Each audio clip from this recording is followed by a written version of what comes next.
of the UK edition of Wired, which is a publication devoted to finding stories of innovation and technology. And I know we're competing for your attention against lots of other great sessions, so as a gift, I'm going to give you all free access to the Wired website.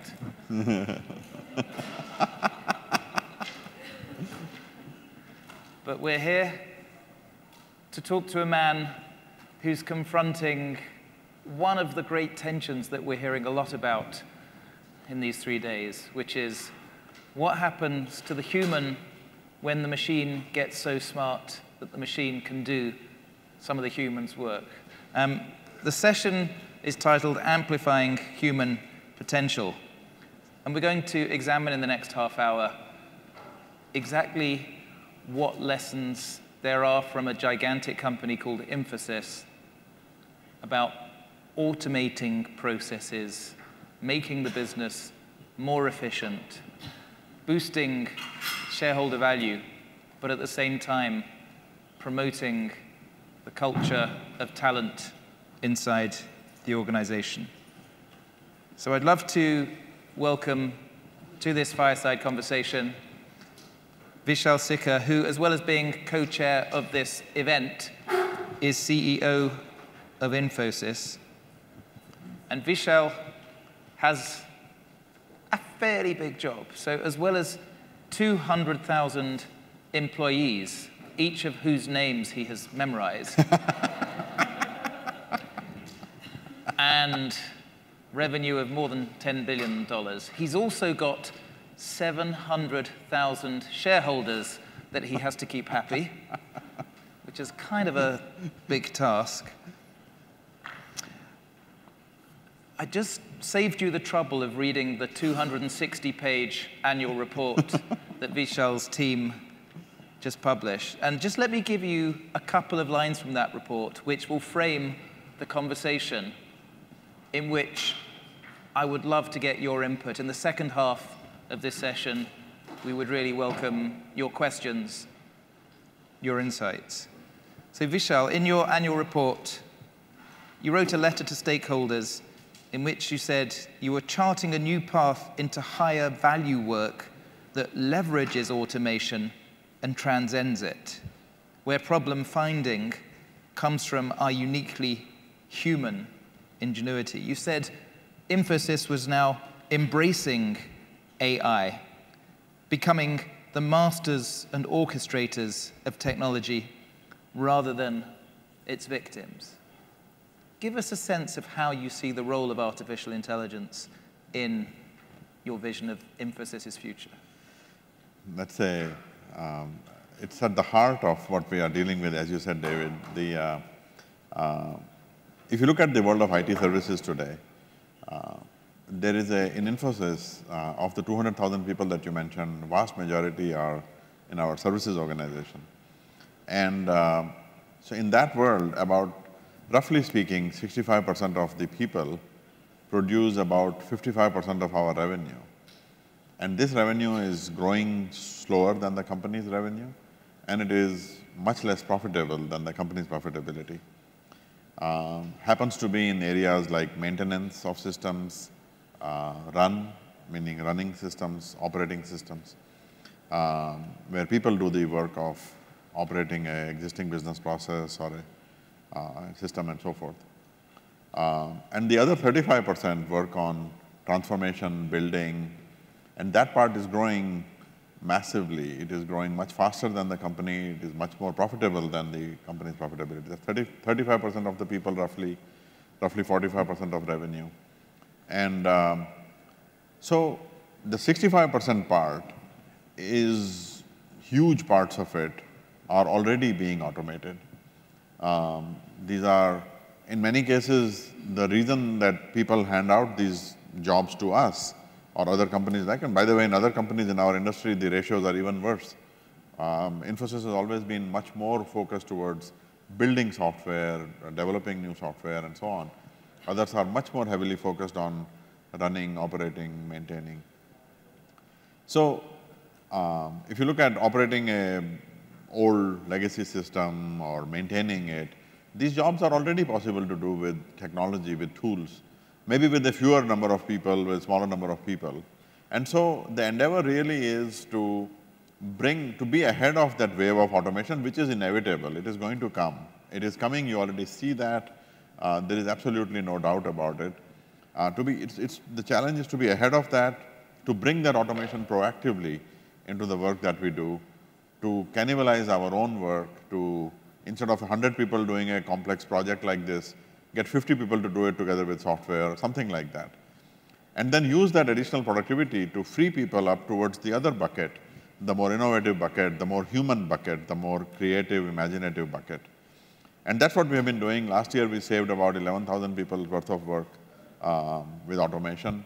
So let's clarify that. That wasn't firing 11,000 No, we people. did not fire a single person of the out of. I think the way you described it in your editor's letter, in your CEO's letter in the document, is you eliminated 11,000 full-time employees' worth of effort. Yes. And repurposed those people into more valuable and rewarding tasks. Yes. So what sort of tasks have you eliminated? All these executing standard operating procedures, running a system, doing basic things around marshalling and unmarshalling data and connecting it and so forth. All of these things can be automated already. I'll give you one example. We had in a large insurance company that we serve, we have something like 700 people working on a project, and this task of identifying policy documents, and seeing what the exceptions are to the policy documents. Is there any rule that has changed, any grandfathering of a prior rule or something like this? There is a team of 1,000 people that does that work. And in a day and a half, one of our platform engineers, our AI platform engineers, was able to completely automate that work. Completely automate that work. I asked them, what is the accuracy of this? It was 100%.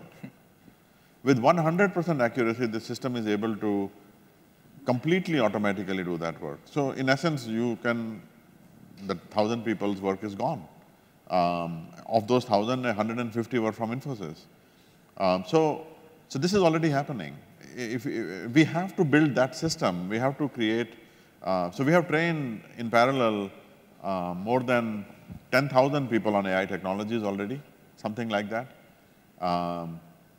Because we want them to, on our AI technology as well as on other people's. Because we have to do that. And in some sense, what Infosys is seeing is an early microcosm of this bigger thing that we are talking about here in Dalian. We are seeing the effect of automation taking away the jobs. We are seeing the effect of new kinds of jobs which are very valuable. They are in scarcity.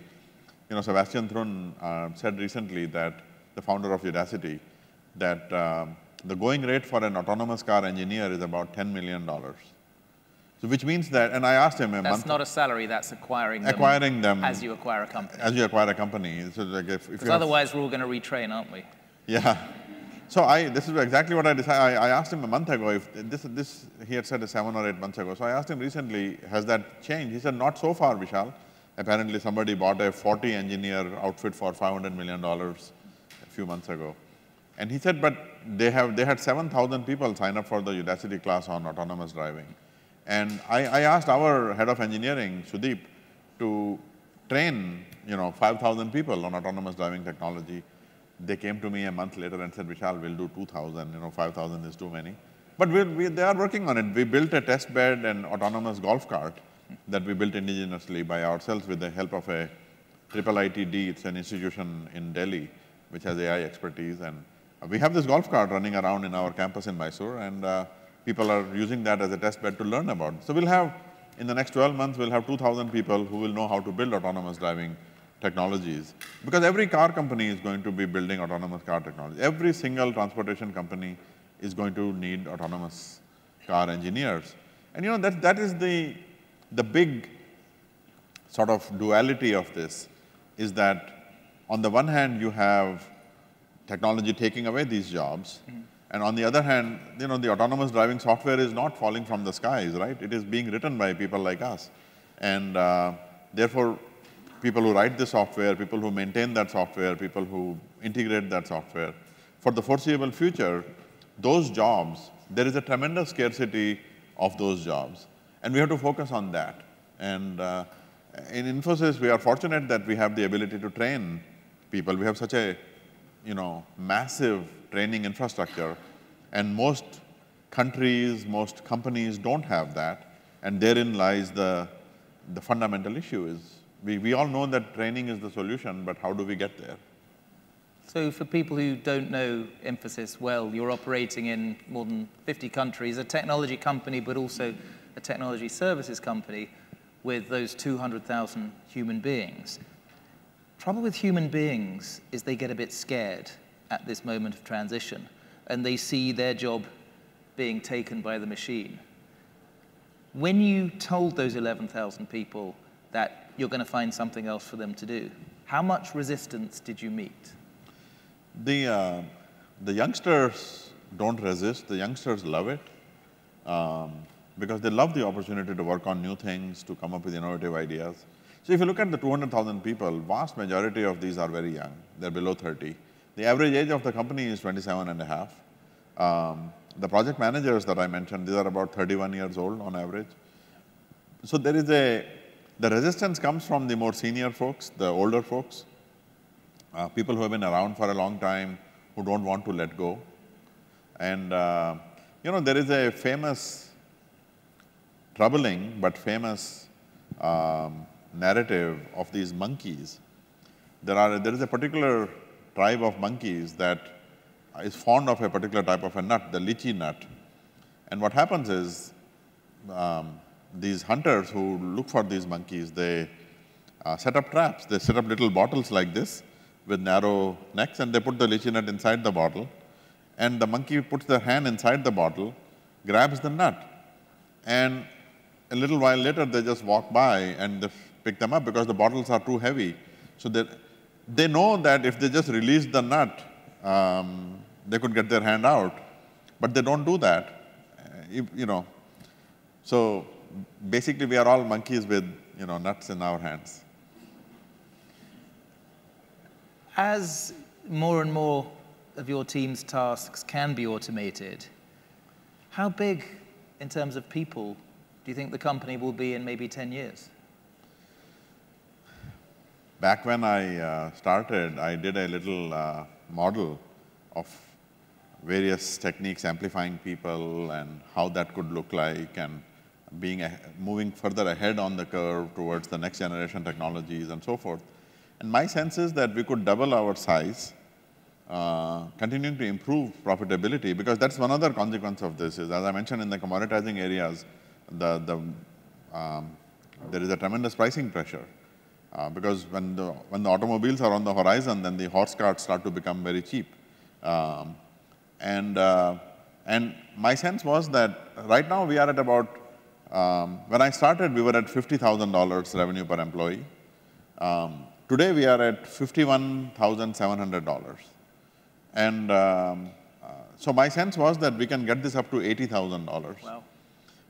For 20 billion. So that means we can get to 20 billion in revenue with 250,000 people. So add 50,000 more. So you're going to add to the headcount rather than cut. Yeah, but the addition is is much slower than it used to be. I mean, my first full year in Infosys, we hired 40,000 people from 1 million resumes. And that number has slowed down dramatically already. And you've also announced you're hiring 10,000 people in the United States. Yes. But that is because of, again, not so much with the visa and all this stuff, that is nonsense. The real reason we are hiring 10,000 people in the United States is the nature of the jobs. All these companies, they need next generation jobs. They need people who understand cybersecurity, people who understand Internet of Things, who can create digital experiences, who can, build the future. And that building the future is as much about understanding these technologies and getting people who have those skills. But it is also about new ways of working, design thinking, and co-creating, sitting together in a room, like the makerspace that we have up there, And so you need people locally, people who understand the context.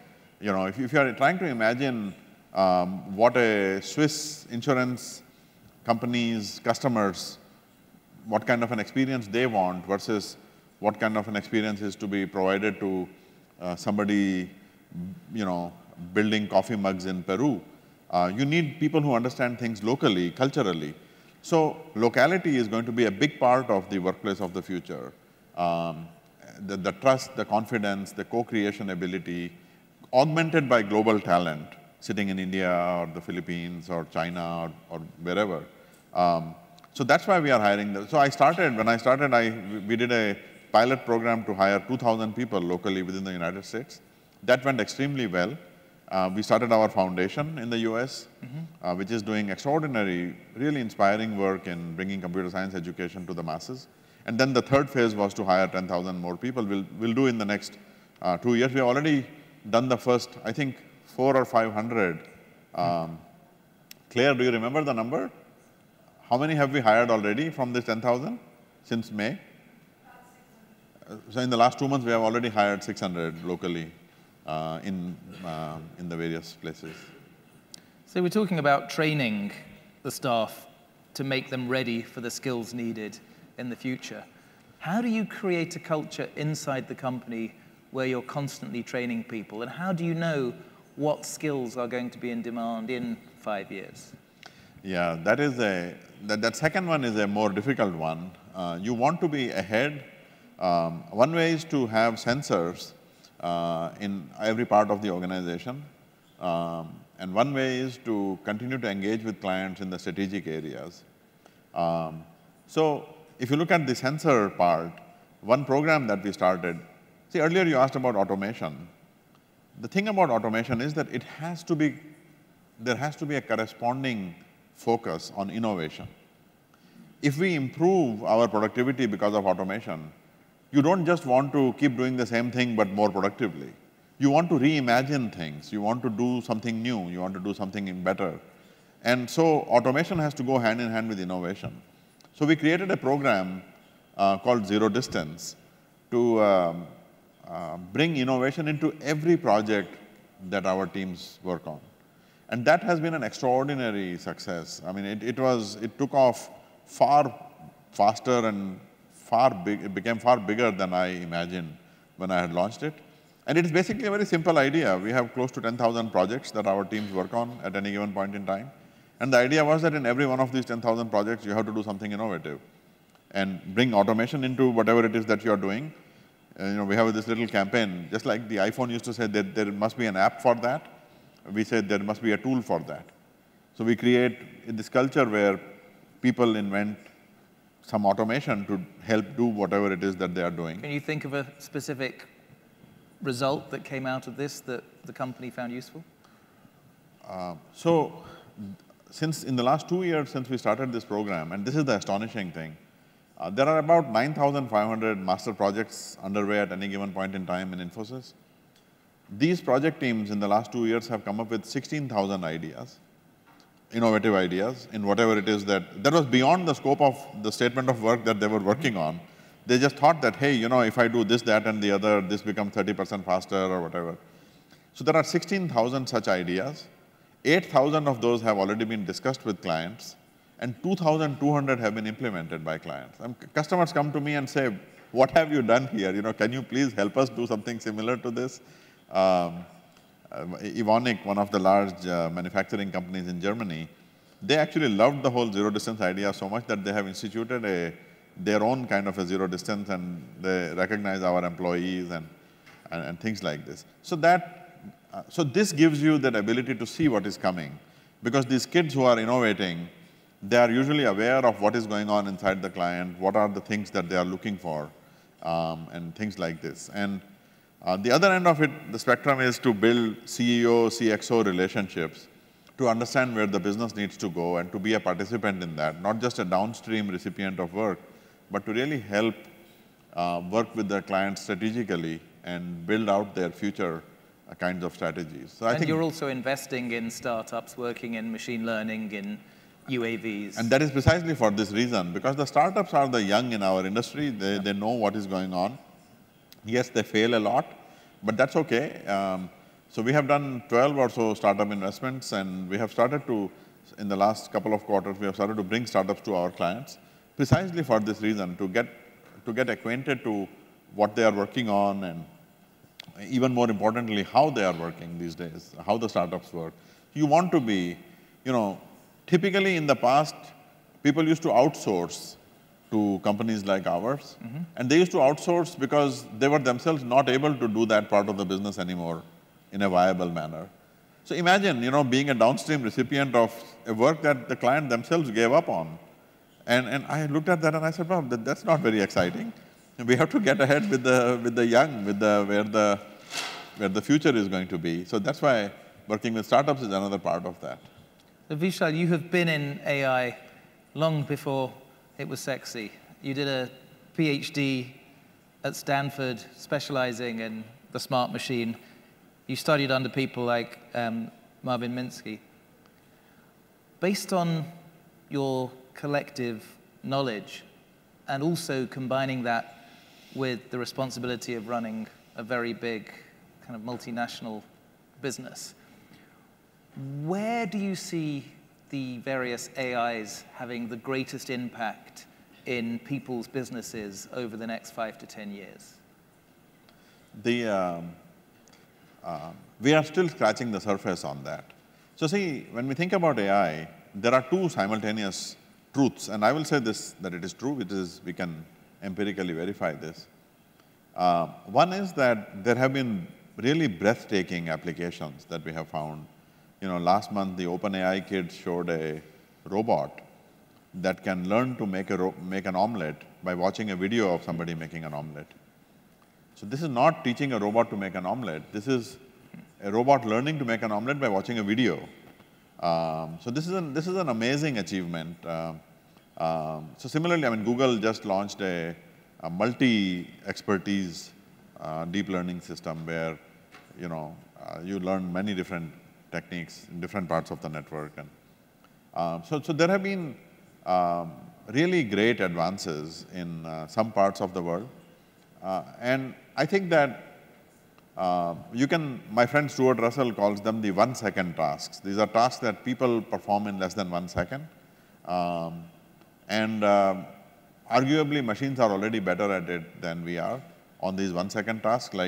I bet that a deep learning system could recognize that this is a fake. We tried this, many different interesting examples at classification, at fraud detection, at risk detection, at identifying images or objects and so forth. Already we have systems that have been built by Baidu here in China, by Google and others that are better than human level efficiency. So are you saying that every company here is going to be transformed? Oh, yeah. So the implication of this part of AI development is that in thousands of domains, there are going to be breakthrough applications, which will have job displacing effects. But people have to imagine the applications of it. People have to imagine what can you do with this technology, and that is going to create a tremendous amount of opportunity. We did our own in our AI platform. We launched it in April of last year, and originally the idea was to apply that to IT, and because there are many parts of IT that can be improved with AI. But within 4 or 5 months, we realized our clients used to tell us the number of business applications, not just in IT, were far more, and they were far more impactful in understanding customer behavior, in fraud detection, in understanding contracts and legal documents and this kind of a thing. So we enhanced the work, we added many more components to it, and this new platform, we call it NIA. And 2/3 of the scenarios that we have deployed are in business applications, and 1/3 are in IT applications. So I think that over the next few years, you will see some of these new applications of these technologies emerge, which are going to be extraordinary. But at the same time, compared to when I was studying AI back in the early 90s, the more complex forms of intelligence are still, we are not even close to those yet. So we have this 1-second task excellence, but we don't yet have more sophisticated kinds of reasoning or understanding contexts and common sense, doing behavioral. I mean, there is a test that you can try. A friend of mine, Doug Leonard, recently told me this. If you ask any of the search engines or the voice assistants who the president, no, how tall was the president of the United States when John F. Kennedy was born? And none of the search engines obviously knows the answer to this question, even though they know the answer to the 3 sub-questions that are underneath that. The president was, I think it was Herbert Hoover or somebody, and what was the height of Herbert Hoover? And all 3 questions are known to them, but they cannot combine them like any 7-year-old or 8-year-old can. So we are still quite far from what Marvin Minsky used to call the society of mind. But nonetheless, with what we have and what is coming, there are still going to be some extraordinary applications of it. So we have some very smart people in the room who are never going to be replaced by the machine. And I think it's important to give the humans a chance to talk to other humans. You could use your neural implants or even just put your hand up. You've got a man here who's ignoring his 200,000 employees and 700,000 shareholders to answer anything you throw at him, which is a very rare when you put privilege. it that way. So if anybody has a question or think about a question, I think what's interesting to me is this is actually more optimistic than I thought it was going to be. You talk about the AI to amplify the potential of Infosys' people, not to replace them. There's a gentleman here. Just tell us very briefly who you are, and the only rule is your question must have a question mark. Sure. My name is Andrea Bandelli. I'm the Director of Science Gallery International. No, my question is very simple. Creativity seems to be the key to preserve and create new jobs. So how do you instill creativity in your company at all levels?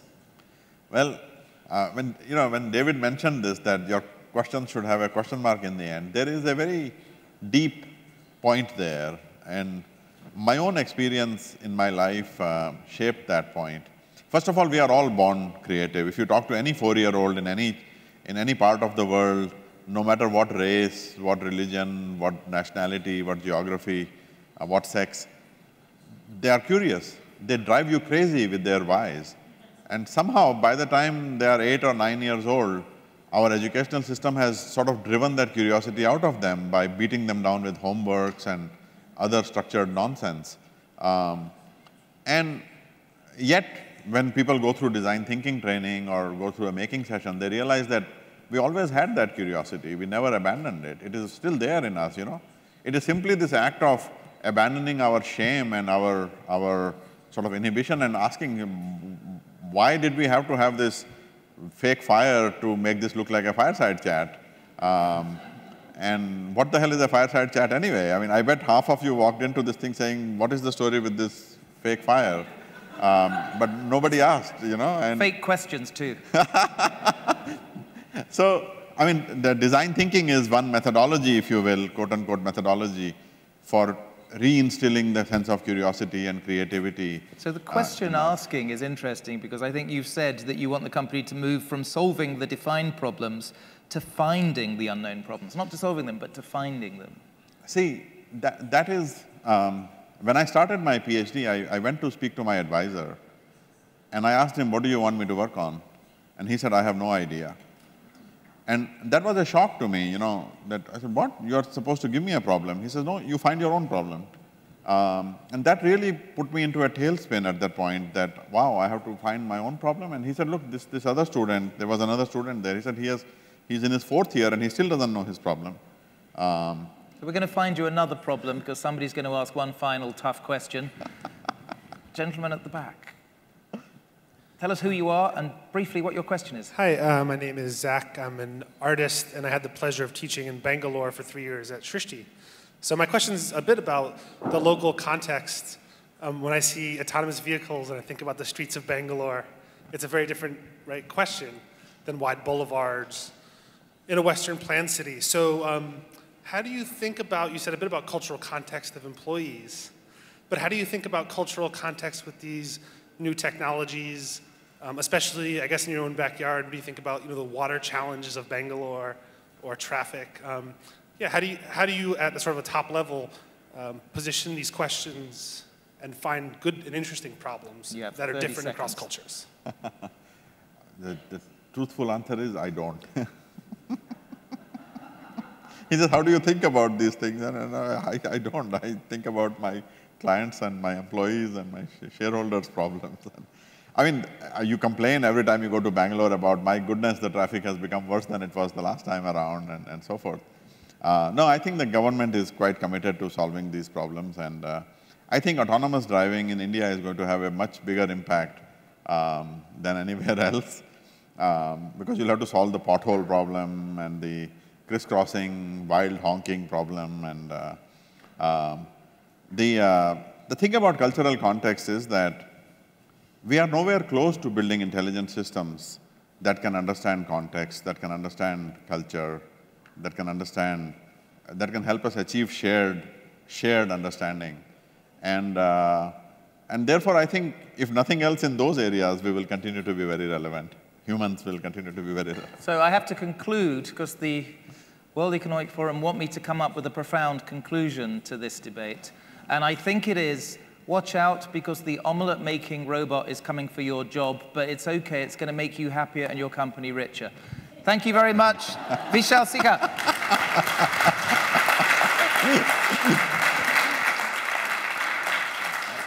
And for the foreseeable future, it will not have known that it just made an omelette for you. Thank you.